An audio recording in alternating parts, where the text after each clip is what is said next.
BJP உள்நாட்டில் என்ன செய்கிறாங்களோ அதை தான் பாகிஸ்தான் வந்து வெளி உலகத்தில் பண்ணிக்கிட்டு இருக்காங்க.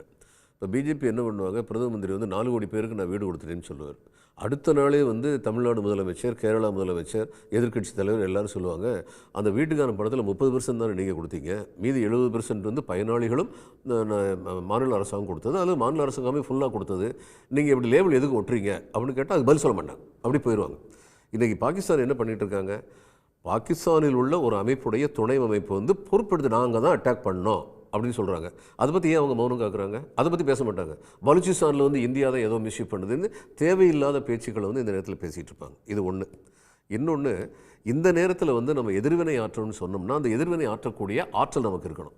ஆப்கானிஸ்தானில் வந்து பிரச்சனை வந்தது. 9/11 அட்டாக் ஆன உடனே ஆப்கானிஸ்தானத்துக்கு வந்து இம்மீடியட்டாக வந்து அமெரிக்கா வந்து தன்னுடைய விமானங்களை, போர் விமானங்களை அனுப்புனாங்க, தன்னுடைய யுத்தத்தை துவங்கினாங்க. இன்றைக்கி நம்ம அப்படி ஒரு யுத்தத்தை துவங்க முடியுமா? 12லேருந்து 15 நாள் நினைக்கிறேன். அதுக்குள்ளே ஒரு யுத்தம் முடிவுக்கு வரவில்லை என்றால் இந்திய பொருளாதாரம் சீர்கடும். அப்போ அந்த 12லேருந்து 15 நாளைக்குள்ளே நம்ம பாகிஸ்தான் வந்து ஒரு வழி பண்ணிட முடியுமா? இதை பற்றி நம்ம யோசிக்கிறோமா?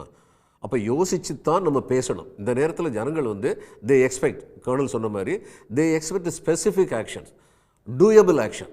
அது என்ன டூயபிள் அப்படின்னு சொல்லி தெரிஞ்சு தான் பேசணும்னு சொல்லி நினைக்கிறேன். இந்த திரு கண்ணன் கரெக்டாக சொன்னார். இந்த இதில் வந்து எம்பசி ஆளுங்களை கூப்பிட்றது, வெளியில் போன்னு சொல்கிறது, இதெல்லாம் 2 நாடும் வழக்கமாக பண்ணுவாங்க.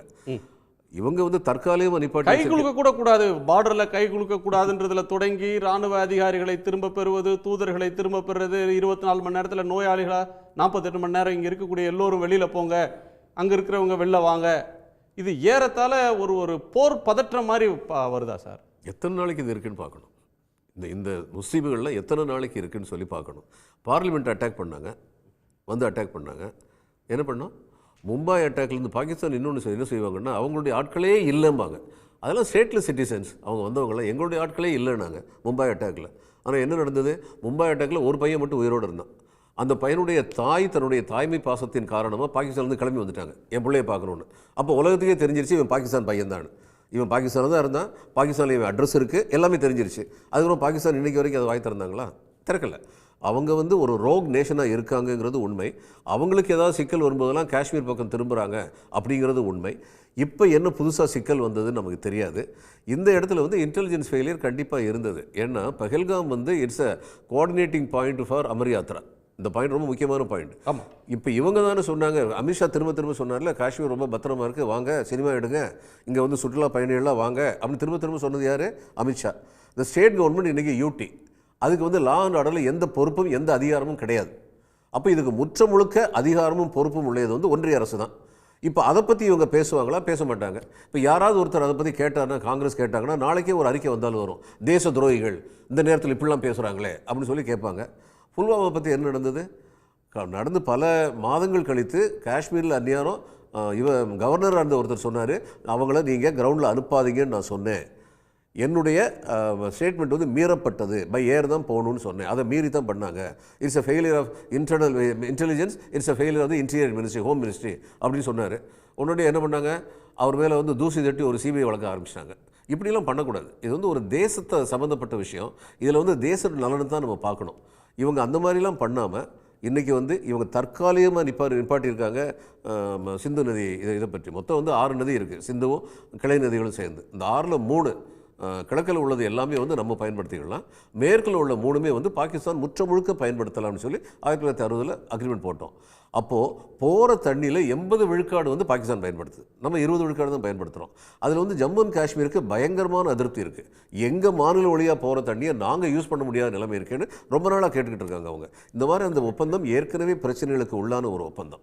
இந்த நேரத்தில் வந்து இவங்க சொல்லும்போது திரு கண்ணன் சொன்ன மாதிரி இதெல்லாம் ஒரு வாய் வீச்சு, அவ்வளோதான். உடனடியாக அவங்க வந்து நிப்பாட்டி. இதுவரையிலும் நீங்கள் சொல்கிறது வந்து இந்த தூதரக அதிகாரிகளில் திரும்ப பெறுவது, நேரில் அழைத்து கண்டிப்பது, இதெல்லாம் வந்து வழமையாக பல நாடுகளில் நடக்கிற ஒன்று.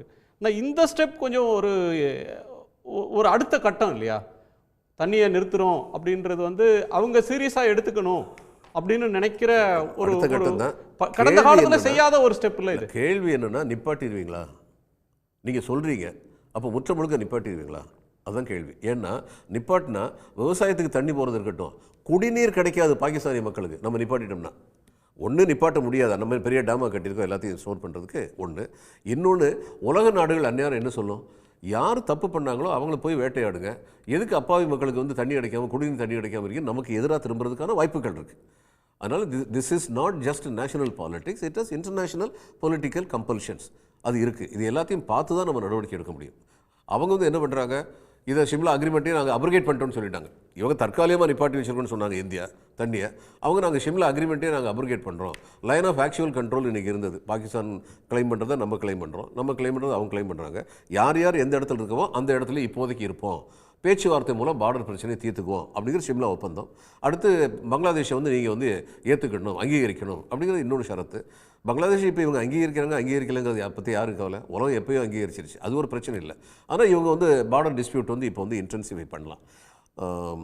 ஆக்கிறவனுக்கு பல நாள் வேலை, அழிக்கிறவனுக்கு ஒரு நாள் வேலைம்பாங்க. இவங்க வந்து சில ஆளுங்களை அனுப்பி ஒரு 10 பேரை கொண்டுட்டு ஓடி போயிட்டாங்கன்னா அடுத்தது வந்து பெரிய பிரச்சனையாக மாறுறது இந்தியாவுக்கு தான். அப்போ இந்தியா வந்து கர்னல் சொன்ன மாதிரி we should be prepared for any exigency. அது ரொம்ப தேவை.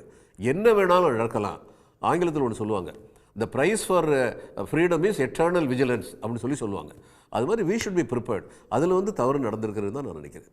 காஷ்மீரில் ஒரு நெடுங்காலத்து பிரச்சனை, சுதந்திரம் காலத்துக்கு முன்பிருந்தே இருக்கக்கூடிய ஒரு பெரும் பிரச்சனை. பொலிட்டிக்கலாக அந்த பிரச்சனை தீர்க்கப்பட்டு விட்டது. 370 அப்ரிகேஷன் வந்த உடனே தீர்க்கப்பட்டு விட்டது. அந்த மாநிலத்தில் அமைதி திரும்பி விட்டது. ஒரு இயல்பு நிலை அங்கே வர ஆரம்பிச்சிருச்சு. யார் வேண்டுமானாலும் அங்கே போய் சுற்றுவாங்களாம், இப்படி சொல்லப்பட்டுச்சு. அதுக்கப்புறம் ஒரு தேர்ந்தெடுக்க ஒரு எலெக்ஷன் நடந்து, கோர்ட்டுக்கு போய் எலெக்ஷன் நடந்து, தேர்தல் நடந்து ஒரு இதுவும் வந்துருச்சு. ஸோ இந்த அமைதி திரும்பியது, எல்லாமே ஒரு இயல்பு நிலை வந்துருச்சு அப்படின்ற ஒன்றை ஏற்றுக்கொள்ளாமல் டிஸ்டர்ப் பண்ண முயற்சி நடக்குதா? ஆங்கிலத்தில் செப்பல்கரல் சைலன்ஸ்னு ஒரு வார்த்தை உண்டு, கல்லறை அமைதி. ஒரு நாட்டில் வந்து நல்லறை அமைதி இருக்கணும், கல்லறை அமைதி இருக்கக்கூடாது. காஷ்மீரில் வந்து நல்லறை அமைதி இருந்ததா, கல்லறை அமைதி இருந்ததா அப்படிங்கிறத பற்றி அரசு வந்து வெளிப்படைத்தன்மையோடு இருக்கணும். இன்னும் இப்போ உதாரணமாக இதை வந்து ஹிந்து முஸ்லீம் பிரச்சனைங்கிற மாதிரியான கொண்டு போகிறதுக்கான ஒரு முயற்சி நடக்குது. ரொம்ப கீழ்த்தரமான ஒரு முயற்சி. ஏன்னா அங்கே இருந்தவங்ககிட்ட இருந்து பலவிதமான கருத்துக்கள் சொல்லப்பட்டிருக்கு. ஒருத்தர் சொல்லியிருக்காரு எங்கேருந்தோ கொண்டு வந்துச்சுன்னு இருக்காரு, இன்னொருத்தர் வந்து இந்துவா முஸ்லீமான அடையாளம் கண்டு கொண்டாங்கன்னு சொல்லியிருக்காரு. மூணாவது வந்து நமக்கு ரிப்போர்ட் வந்திருக்கு அங்கே ஒரு முஸ்லீம் ஒருத்தரும் கொல்லப்பட்டிருக்காருன்னு சொல்லி ரிப்போர்ட் வந்திருக்கு. அப்போ அரசு வந்து இப்போ அவர்களை எதிர்த்து இந்த குதிரை ஓட்டி, குதிரைக்காரர் அவர் தான் இவங்களை பயணிகளை அழைத்து சென்றவர். அப்போ அவர் ஒருத்தர் தான் வந்து அவங்கள்ட்ட இருந்த துப்பாக்கியை பறிக்க முயற்சி செஞ்சார். எதிர்த்து போரிட்டு இறந்தவர் அவர் ஒருவர் தான். ஆமாம். அப்போ அது வந்து இந்த நாட்டில் terrorist does not have a religion. கோட்ஸை வந்து மகாத்மா காந்தி வந்து சுட்டுக் கொண்டதுனால இந்துக்கள் அத்தனை பேரும் டெரரிஸ்டா அப்படி சொல்லுவோமா? அது மாதிரி இங்கே உள்ள அங்கே வந்து சில முஸ்லீம்கள் வந்து டெரரிஸ்ட் ஆக்டிவிட்டியில் இருந்து முஸ்லீம்களாக பிறந்தவர்கள் டெரரிஸ்ட் ஆக்டிவிட்டியில் ஈடுபட்டாங்கன்னா எல்லா முஸ்லீமும் டெரரிஸ்ட் நம்ம சொல்லிட முடியுமா? அப்படி சொல்கிறது வந்து ரொம்ப குறுகலான பார்வை. நம்ம இந்த நேரத்தில் வந்து இந்த அரசு வந்து வெளிப்படைத்தன்மையோடு நடக்கணும். என்ன நடந்தது அப்படிங்கிறத பற்றி வெளிப்படைத்தன்மையோடு இருக்கணும். ஏன்னா அன்றைக்கி வந்து உங்களுக்கு நினைவு இருக்கும், மகாத்மா காந்தி சுட்டுக் கொல்லப்பட்ட போது 2 அனௌன்ஸ்மெண்ட் பண்ணாங்க. மகாத்மா காந்தி சுட்டுக் கொல்லப்பட்டு விட்டார், அவரை சுட்டுக் கொன்றவர் ஒரு முஸ்லீம் அல்ல, திரும்ப திரும்ப சொன்னாங்க.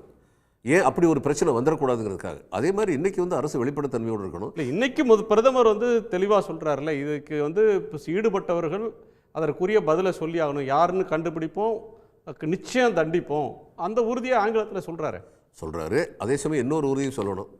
இந்த இந்துக்களாக முஸ்லீம்களாம் அடையாளம் பார்த்து சுட்டு கொண்டாங்கன்னு ஒரு ரிப்போர்ட் இருக்கு, அது எந்த அளவுக்கு உண்மைன்னு சொல்லணும். நீங்கள் சொன்ன மாதிரி குதிரையை ஓட்டிக்கிட்டு இருந்தவர் வந்து நான் டோட்டலாக மறுக்கிறேன். இது வந்து அடையாளம் காட்டி பண்ணிருக்காங்க, கல்மா சொல்லி, ஆமாம், அடையாளம் காட்டி சொல்லியிருக்காங்க. இது இராணுவ இவங்களே சொல்லியிருக்காங்க, எங்கள் குரூப்பில் இந்த மாதிரி அடையாளம் காட்டி சொல்லியிருக்காங்க. இது அந்த முஸ்லீம் கொண்டாங்க. அது முஸ்லீம் அந்த அவர் அந்த ரைஃபிளை பறிக்க பார்த்தாரு அதுக்கு அந்த டைமில். அப்போ இது ஒரு இந்து முஸ்லீம் பிரச்சனை இல்லையே? இல்லை, இந்தியா பாகிஸ்தான் பிரச்சனை. அவங்க வந்து இந்து முஸ்லீம் பிரச்சனை ஆக்க பார்க்குறாங்க. ஆமாம். ஏனெனில் பொதுமக்கள் வந்து